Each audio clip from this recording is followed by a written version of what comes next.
Greetings, Earth Explorers. Welcome to X Squared Radio. I'm your host, Brooks Agnew, coming to you live from an undisclosed location east of the Appalachian Mountains.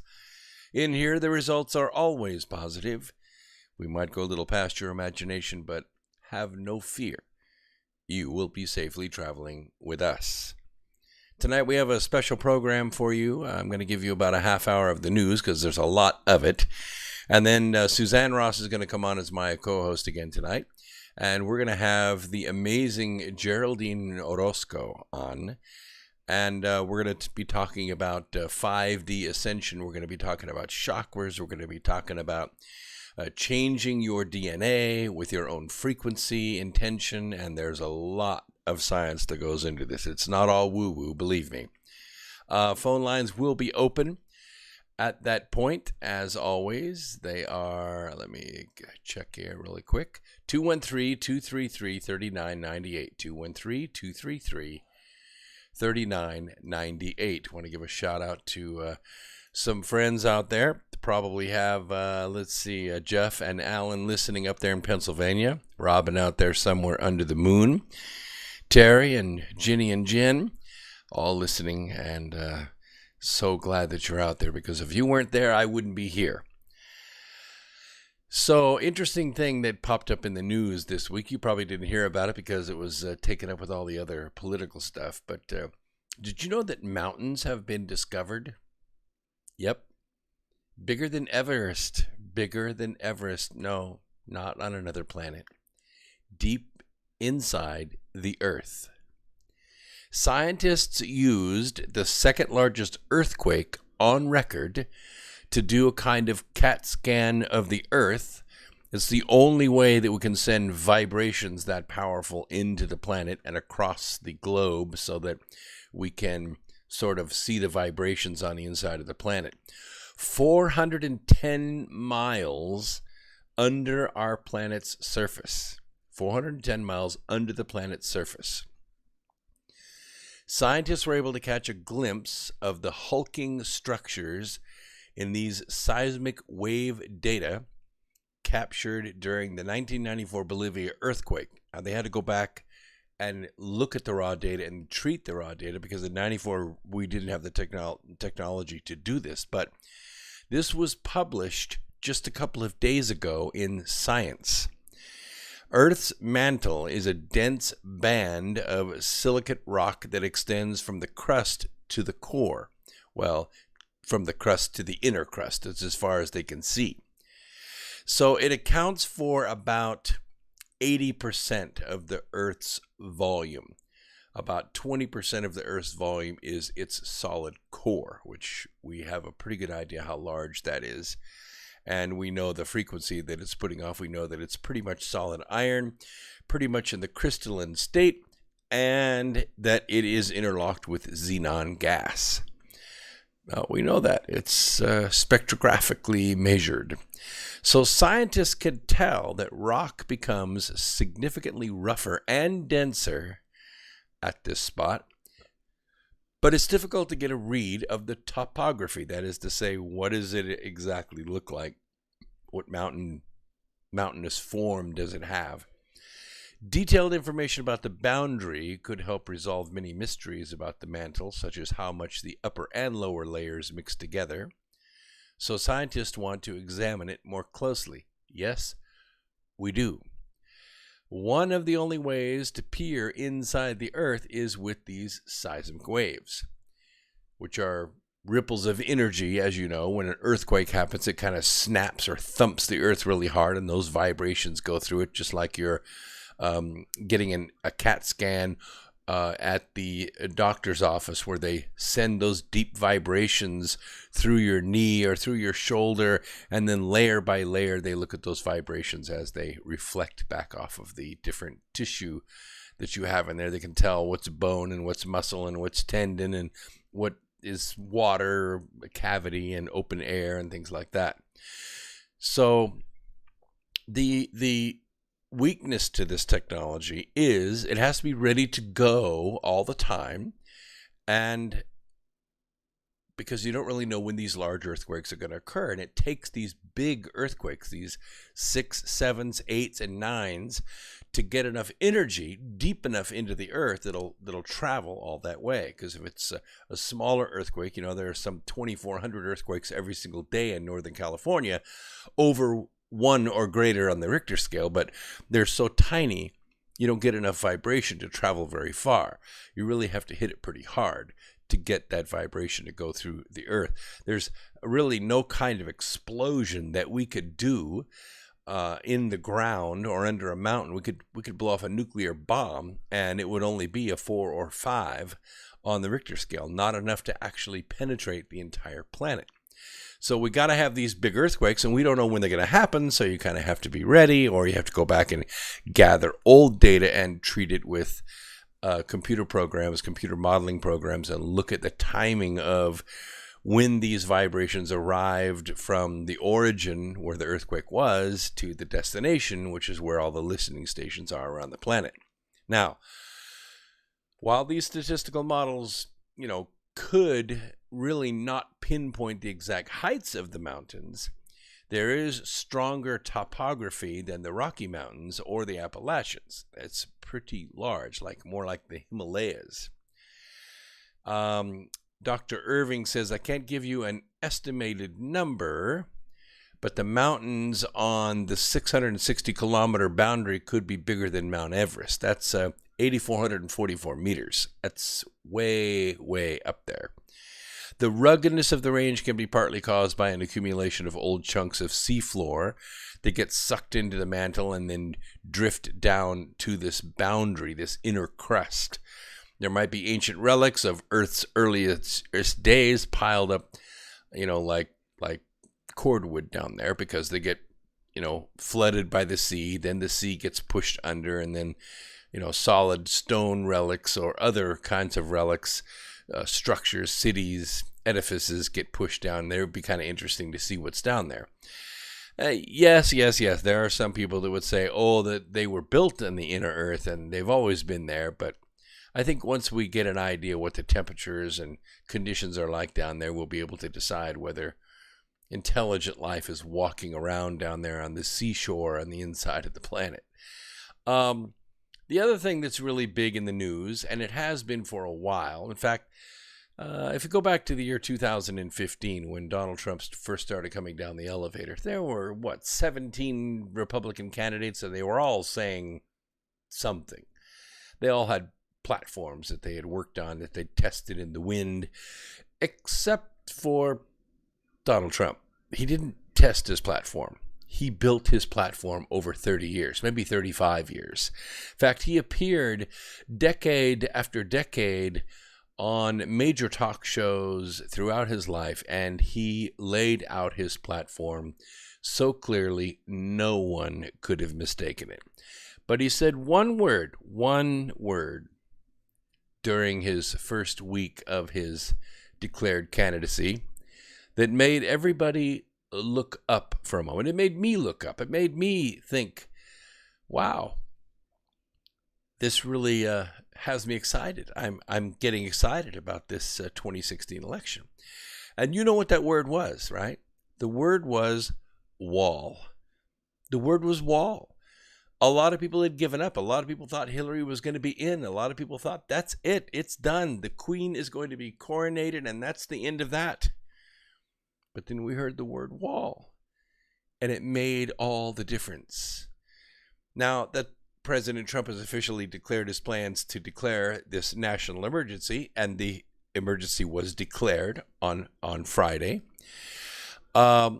he's going to authorize an additional $7 to $8 billion for the wall. It's going to not be printed new money. It's not going to be new money spent. It's already money that's been in the Treasury or allocated, and it's going to be redirected towards a wall. It's perfectly legal. Everything is per statute. I think we'll probably waste millions and millions of dollars trying to stop it, because that's just the politics of the day. Don't be bothered by it. It's going to happen. So you ask yourself, what, if anything, can be done to stop it?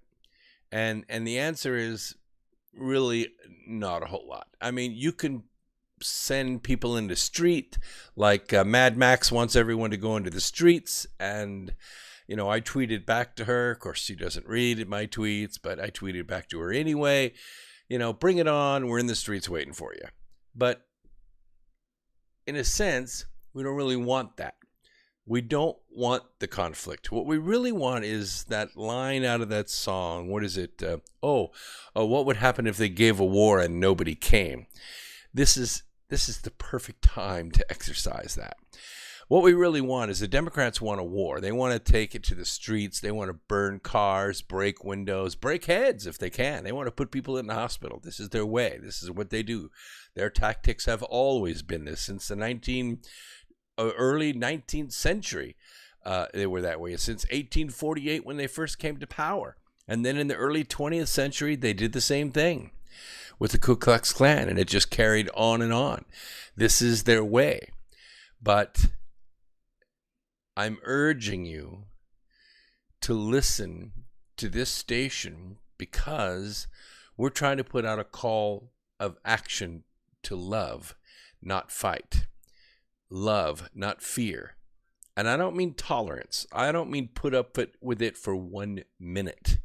But we can starve them out. They can send their hundreds into the streets to do whatever they're going to do, but we don't let them on the sidewalk. They can play in the streets all they want. It's relatively safe in the streets, unless, of course, there are cars there. Then I guess you kind of take your life in your own hands. But the point is, the Democrat Party and the socialists that run it and the globalists that run the socialists, they're sacrificing these young kids. They want these kids to go into the streets, not to win, but to lose. They're sending these kids into the streets to get hurt, to get beat up, even to get killed. Why? Because they're trying to incite a war, and they're perfectly willing to sacrifice some of these innocent kids that are running their program in their mind over and over and over again. They want them to start this conflict, and we don't want that. We don't want that conflict. We're rejecting that conflict. Congress doesn't have the power to stop it. The president has the sole right to declare national emergencies, not Congress. Congress doesn't have the right to stop an emergency. They've been declared 76 times. No Congress has ever even made the first effort to try to stop a national emergency. And national emergencies have been declared for some pretty darn stupid stuff. And not all of it even in our own country. It's been declared in other countries, in Somalia, all kinds of foreign countries. And this is the first time that Congress has ever stood up against it. Why? Because they had things the way they wanted them.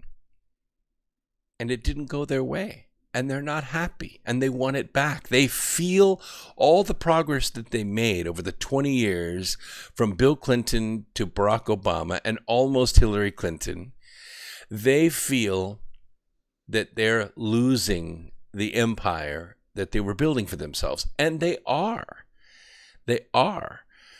The book that I wrote in 2012, Alienated Nation, was #1 on Amazon. #1 in politics and government at the same time. Why? Because it was a call to action for a convention of states. It was to try to get people to understand that states have the ability, have the legal, constitutional, statutory ability to correct the ambiguities in the Constitution by amending it. I don't mean getting all crazy with it. I don't mean, having same-sex marriage as a constitutional amendment. I'm not talking about any of that. I'm talking about 6 simple amendments. The first one, term limits. Term limits for the Senate and the Congress. It would end these 36-year dynasties. It would end the Sheila Jackson Lees. It would end the Maxine Waters. It would end Pelosi's and Schumer's. It would even end Lindsey Graham's. It would end all these dynasties. They would only be able to run for 2 to 3 terms, and they're out. They're gone. That's it. It's done. You go back to the private industry. It would take all the money out of politics. All the money. Because these guys wouldn't have two offices. One on the Hill that they do their legislative work, and one across the street that they do their fundraising work. All that fundraising goes away, all of it. All the corruption, all the bribery, all the selling favors, all of the corruption is taken out of the system.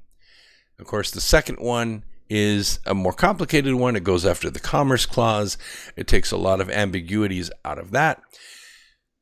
The exact wording of that amendment is a subject of debate, but it basically does this. Basically, what it does is it removes the federal authority of the agencies, departments, bureaus, and administrations.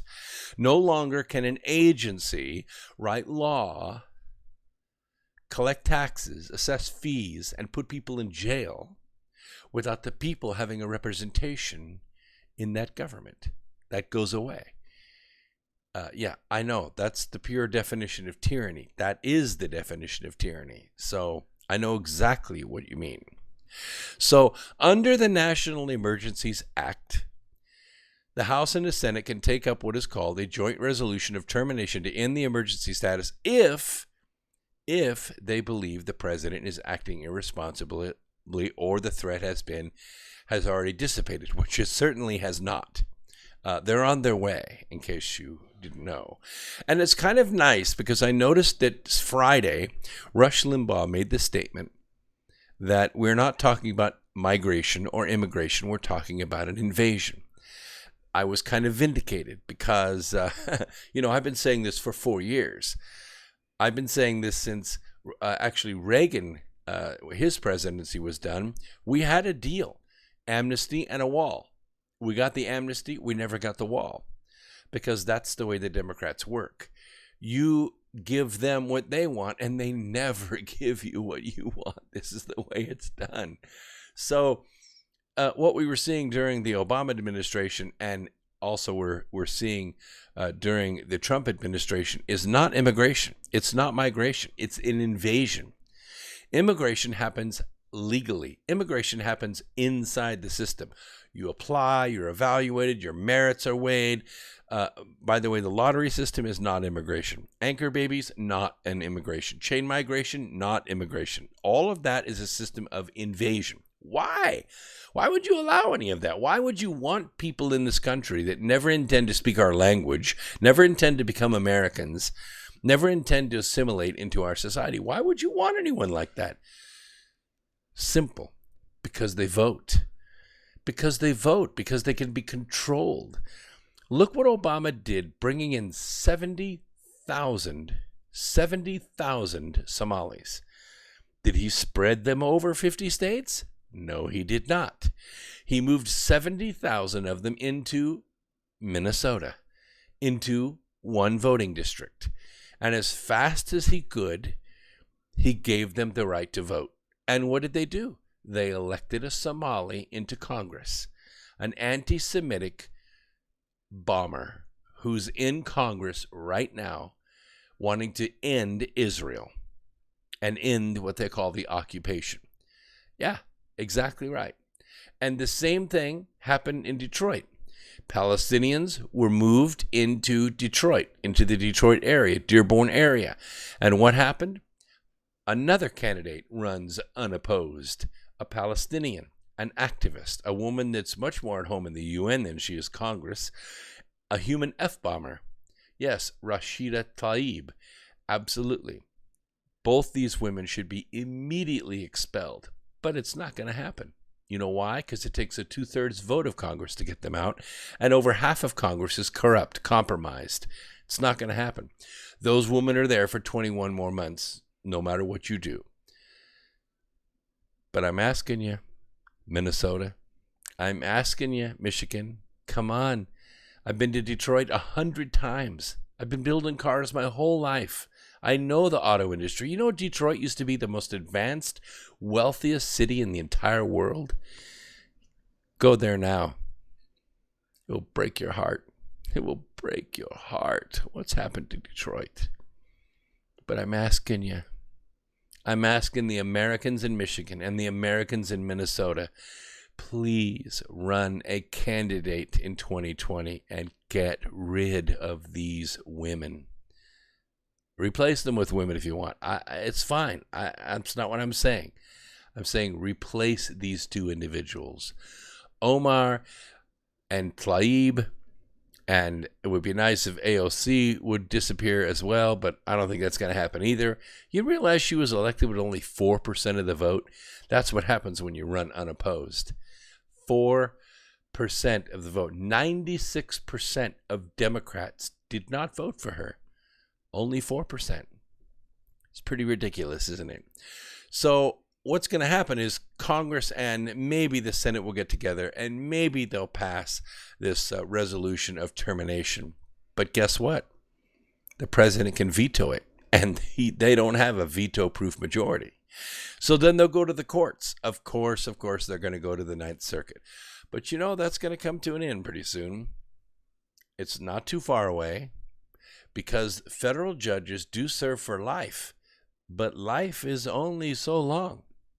And many of those judges are up for replacement. They're going to die in office of old age, of natural causes. And they're going to have to be replaced. And the Ninth Circuit is no longer going to be the most liberal court in the entire land because enough of those judges will be replaced to make a difference. And guess what? It won't happen again for 2 or 3 decades. This kind of judicial activism will be over. So there's no way they can stop the wall. The wall is going to go through. But this is what the news is going to be made up of. I don't even want to read what Gerald Nadler says because I ate 2 cookies before the show and I don't want to lose them. So I'm not going to read what he said. But to keep a president's party from bottling such a measure up, the law says that if one chamber passes a resolution, the other one is obligated to. They can't just table it. They can't just say well, we're not going to entertain that around here. Nope, the law says they have to pick it up. And the interesting thing is, yes, the Americans do have a majority in the Senate, but it's a narrow one. It's better than it was before. We had 51 before, now we have 53, but the 53 we have are better than the 51 we had before because you remember we had like John McCain and we had Jeff Flake and we have Corker and these other guys that weren't really Republicans. They were rhinos. They were Republicans in name only. Those guys are gone. Those guys are history. Along with 34 other establishment Republicans, they're gone too. So we have a better party. We have a better American representation in the Senate. That being said, it only takes 4.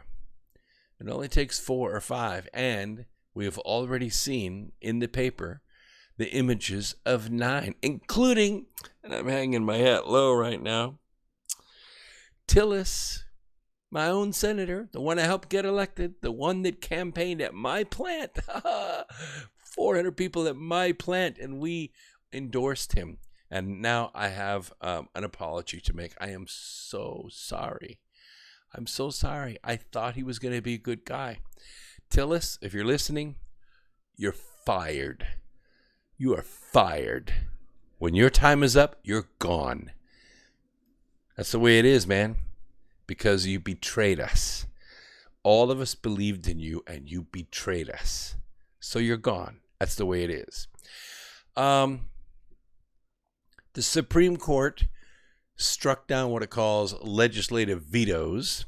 This is where Congress tries to vote against what the president has decided to do.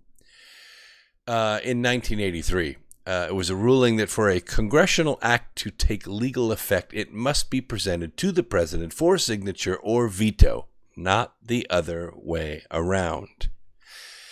In other words, Congress does not have veto power over the president. It doesn't work that way. That's not the way the Constitution is set up. They have to establish 2/3 of both chambers to override a veto, and that is that. And it's not going to happen on this, ever. You know why? Because there was an angel mom at that signing when Mr. Acosta stood up and called it a fabricated, fake crisis. One of the angel moms stood up with the picture of her son. Basically, she was saying, my son wasn't fake. And you know what President Trump could have said at that moment? Hindsight's 2020. What he could have said is, by the way, I could fill all these chairs all the way to the lake with angel moms. 4,000 angel moms of kids murdered by people who had no business being in this country. They snuck in illegally. So, listen, we'll be right back after this break. You YouTubers, hang on. I'm going to disconnect, reconnect after the break. That way I can get around YouTube's laws on the music that we play. We'll be right back after this. Don't go away. More X Squared Radio coming at you. We're going to have Suzanne Ross and Geraldine Orozco.